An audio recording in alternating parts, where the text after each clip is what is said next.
Hello, good morning students. In today's lecture, we are going to learn the two important topics from our poem Inchcape Rock. These two topics are figures of speech and poetic appreciation. Friends, in the last lecture also, I have told you that one poetic line can have more than one figures of speech. So here I want to make it clear in the beginning itself. Though I have given more than one figures of speech for the same line, you will have to write only one answer in your exam. नमस्कार विद्यार्थी मित्रांनो, आज आपण आपल्या कवितेतील दोन महत्त्वाच्या टॉपिक्सचा अभ्यास करणार आहोत. पहिला टॉपिक फिगर्स ऑफ स्पीच आणि दुसरा टॉपिक आहे पोएटिक ॲप्रिसिएशन. मागील लेक्चरमध्ये देखील तुम्हाला मी सांगितले होते की कवितेच्या एका ओळीत एकापेक्षा जास्त फिगर्स ऑफ स्पीच असू शकतात. मी आजच्या लेक्चरमध्ये जरी आपणास कवितेतील ओळींमध्ये एक किंवा एकापेक्षा जास्त फिगर्स ऑफ स्पीच सांगितले असतील तरी देखील परीक्षेमध्ये आपण फक्त एकच उत्तर लिहायचे आहे. No stir in the air, no stir in the sea. The figure of speech is repetition because the words no and stir are repeated. विद्यार्थी मित्रांनो, हे जे आपलं वाक्य आहे किंवा ही जी लाईन आहे कवितेतली, तर ह्या लाईनीमध्ये एकूण 4 फिगर्स ऑफ स्पीचचा वापर आपल्याला दाखवता आलेला आहे. परंतु उत्तर लिहिताना तुम्ही फक्त एकच फिगर ऑफ स्पीचचं उत्तर लिहायचं आहे. हे एक नमूद करून ठेवा किंवा लक्षात ठेवा. The sheep was as steel as she could be. First, the figure of speech is पर्सॉनिफिकेशन because the sheep is given the human quality of standing still. Second, the figure of speech is simile because the words as are used for comparison. Third, the figure of speech is alliteration because the letter s is repeated.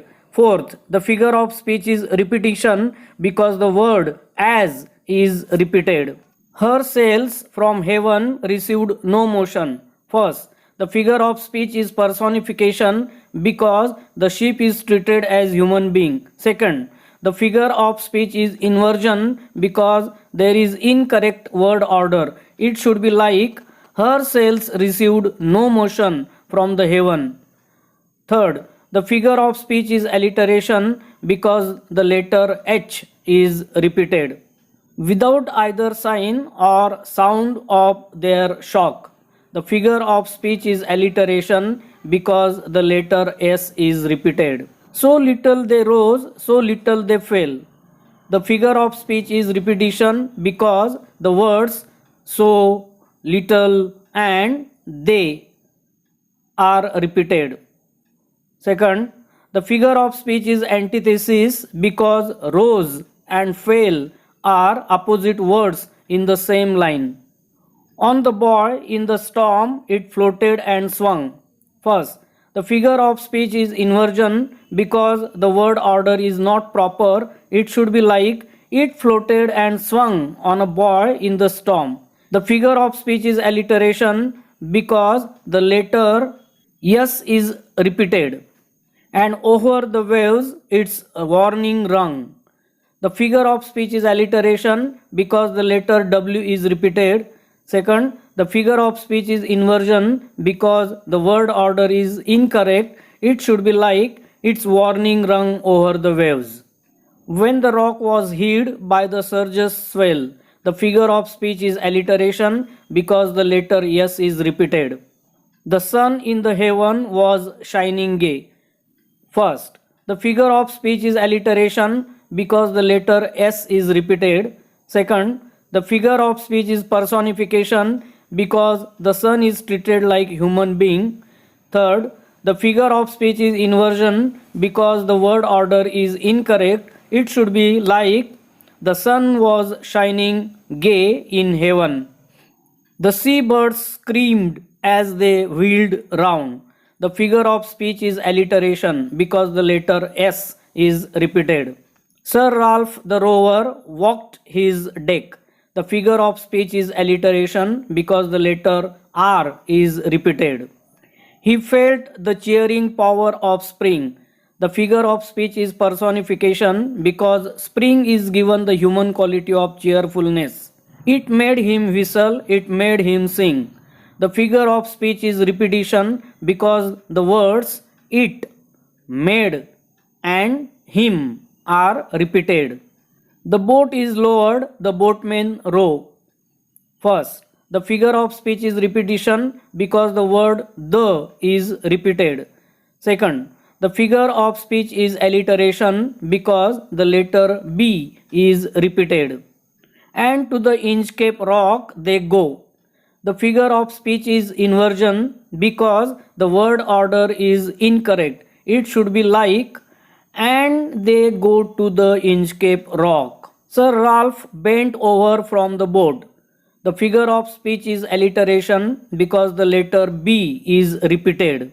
And he cut the bale from the Inchcape float. The figure of speech is alliteration because the letter F is repeated.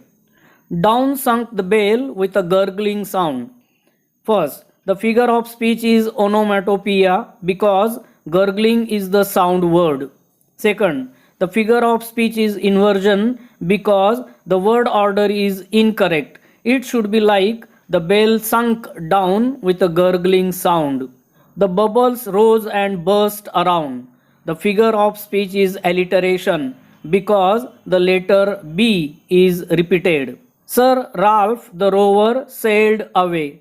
The figure of speech is alliteration because the letter R is repeated. He steers his course for Scotland's shore. The figure of speech is alliteration because the letter S is repeated. The wind hath blown a gale all day. At evening it hath died away. The figure of speech is personification because the wind is treated like human being. On the deck the rower takes his stand. The figure of speech is inversion because the word order is incorrect. It should be like the rower takes his stand on the deck. So dark it is, they see no land. The figure of speech is inversion because the word order is incorrect.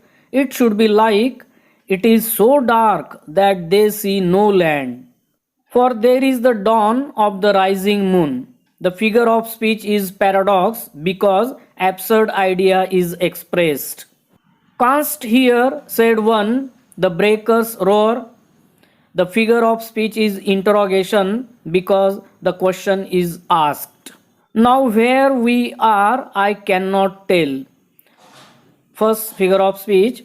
The figure of speech is inversion because the word order is incorrect. It should be like I cannot tell where we are now. Second, the figure of speech is alliteration because the letter W is repeated. They hear no sound, the swell is strong. The figure of speech is alliteration because the letter S is repeated. Till the vessel strikes with a shivering shock. First, the figure of speech is personification because the vessel is given the human quality of shivering. Second, the figure of speech is transferred epithet because an adjective shivering is transferred from human to shock. O Christ, it is the Inchcape Rock. The figure of speech is apostrophe because Christ is addressed directly. But I wish I could hear the Inchcape bell. The figure of speech is repetition because the word I is repeated. Sir Ralph the rower tore his hair. The figure of speech is alliteration because the letters R and H are repeated. The waves rush in every side. The figure of speech is personification because the waves are given human quality of rushing. The ship is sinking beneath the tide. The figure of speech is alliteration because the letter S is repeated. But even in his dying fear, the figure of speech is transferred epithet because an adjective dying is transferred from human to fear. One dreadful sound could the rover hear. The figure of speech is inversion because the word order is incorrect. It should be like the rover could hear the dreadful sound. A sound as if with the Inchcape bell. The figure of speech is simile because the word as is used for comparison. And the last line from our poem, the devil below was ringing his nail. The figure of speech is metaphor because the devil is implicitly compared with the death. Now, students, let us learn the poetic appreciation of our poem, Inchcape Rock. As you know, in poetic appreciation, we have to include these points in our answer. There are 7 points which we have to include in our answer. The first one is about the poem, the poet, and the title. The second is the theme. The third point is poetic style. The fourth one is language, poetic devices used in the poem. Fifth point, special features. Sixth point, message, values, morals in the poem. And the last point is your opinion about the poem. About the poem, the poet, and the title. The poem is written in the form of ballad. Sir Ralph the Rover cuts the Inchcape bell, which was installed by Abbot of Aberbrothock, and gets the punishment. The poem is written by the famous English poet Robert Southey. He was a poet laureate of England from 1813 to 1843. The title is Inchcape Rock, a notorious sandstone reef about 11 miles, that is 18 kilometers, off the east coast of Angus, Scotland. The theme: Sir Ralph the Rover cuts the Inchcape bell, which was installed by Abbot of Aberbrothock, and finally gets the punishment for his evil deeds. Poetic style: the language used by the poet is very simple. The rhyme scheme of the poem is AABB. The language, poetic devices used in the poem. The poet has used different figures of speech like metaphor, alliteration, repetition, personification, inversion, simile, apostrophe, and onomatopoeia.